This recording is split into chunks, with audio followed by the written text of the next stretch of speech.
It's been a little while since I've had the Mokai out. Combination of snowy weather and doing some upgrades to it. So I haven't had a chance to get it out until today, so I'm going to test out these upgrades. You can see I put the windshield on it and the Wilderness Systems console in it. And I changed the controls from the servo controls to cable control system, which is right here. Twist throttle forward and backwards for left and right. And there you can see I switched from the plastic nozzle to a aluminum nozzle. And there's the connector for the cable control for the direction. And I added the skid plate, the pump guard underneath of the pump to protect it. And you'll notice I've got a cover up here on top of the engine cover. Let me get this off here. And I got a different muffler on it now. All these upgrades except for the console came from Painless Tom. I'll put a link to his store site in the description. Here's where the throttle control connects up, and it's quick disconnect. You can take it out. There's the cable for the steering. And one of the features I didn't really like, or one of the facts about the Mokai, is when you want to stop, you got to kill the motor. You put it in neutral and it keeps turning the impeller and keeps pushing you forward. So I switched out the fixed gear to this Painless Clutch from Painless Tom so that I can drop it back to neutral and idle and not be propelled forward. Makes it a lot easier navigating tight spots or trying to put the Mokai back up on my trailer. I added the remote grease tube here, so instead of getting down in there to the grease fitting, I can grease it from a Zerk fitting right there. But let's stop yakking and get it out and take it for a test ride.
I let off on the gas.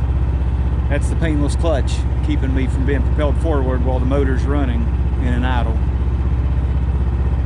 That's a big advantage over the solid gear that's always pushing you forward when you're idling. Give it a little throttle and it'll start moving.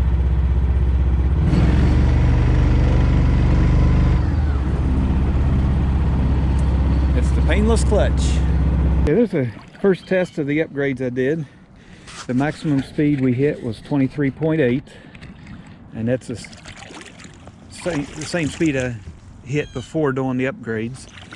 Let's take a look at the tack. We hit about 4,450 RPM. Temperature's running 213.